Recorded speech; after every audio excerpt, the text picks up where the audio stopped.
Bonjour à toutes et à tous, je suis ravi de vous retrouver dans le cadre de ces petites vidéos qu'avec d'autres collègues on est en train de préparer spécialement pour vous. Cette période de confinement est un peu particulière, elle bouleverse nos vies personnelles, nos activités hospitalières, universitaires. Malgré tout, dans cette période, on tenait à vous démontrer que nous continuions à penser à vous, et ce, pas seulement en écrivant des QCM ou des sujets d'examen. Alors en ce qui vous concerne, cette période de confinement doit bien sûr être consacrée à la poursuite de votre travail personnel, et vous savez qu'on s'efforce de mettre à votre disposition tous vos cours dans les meilleures conditions possibles. Mais vous avez également sans doute un peu plus de temps libre que d'habitude, et je voudrais vous redonner le goût de lire en partageant avec vous un roman qui m'a personnellement beaucoup marqué quand j'étais lycéen. Il s'agit du roman d'André Gide qui s'appelle Les faux monnayeurs, et dont je voudrais vous parler un petit peu.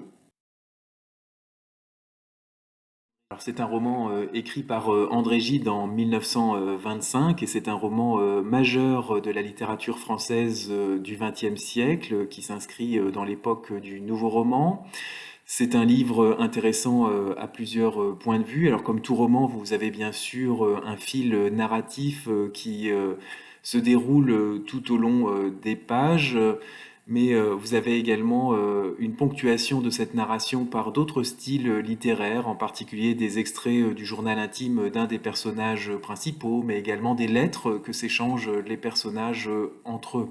Vous savez, les lettres, c'est l'ancêtre du SMS ou du tweet à l'époque où pour communiquer avec ses amis, on prenait une feuille de papier, un stylo et on faisait un petit effort de style.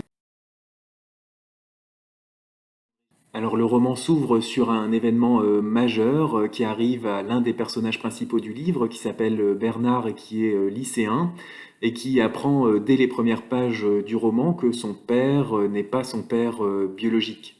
Alors bien sûr, cet événement va servir de point de départ à l'émancipation de ce personnage, et on va petit à petit découvrir tous les personnages qui gravitent autour de lui, en particulier Olivier, son meilleur ami, mais également l'oncle d'Olivier qui s'appelle Édouard et qui est lui-même écrivain. Alors c'est un personnage très intéressant, Édouard, puisqu'il est lui-même en train d'écrire son propre roman à l'intérieur du roman Les Faux Monnayeurs. On a une espèce de phénomène de mise en abîme de la création littéraire, et on va assister comme cela à la genèse du roman d'Édouard, également en parallèle au fil narratif principal.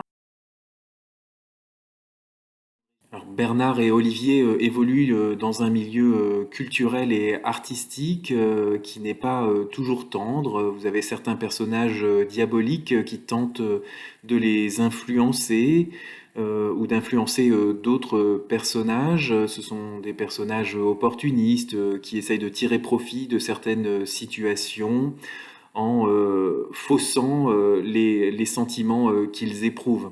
C'est d'ailleurs ce thème qui a donné son titre au roman, puisqu'il n'est pas véritablement question de fausse monnaie dans ce livre, mais la véritable fausse monnaie que nous décrit André Gide, ce sont les faux sentiments qui trompent les relations humaines.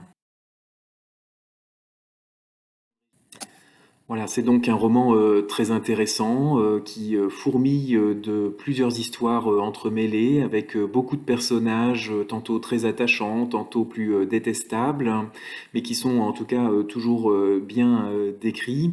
Alors vous voyez, mon exemplaire est très abîmé, hein, c'est tout simplement parce que j'ai eu le plaisir de le relire à plusieurs reprises pendant toutes ces années, et j'espère vraiment vous avoir donné envie de le lire et de le découvrir, et surtout que vous aurez autant de plaisir que moi à parcourir ces pages dans les prochaines semaines.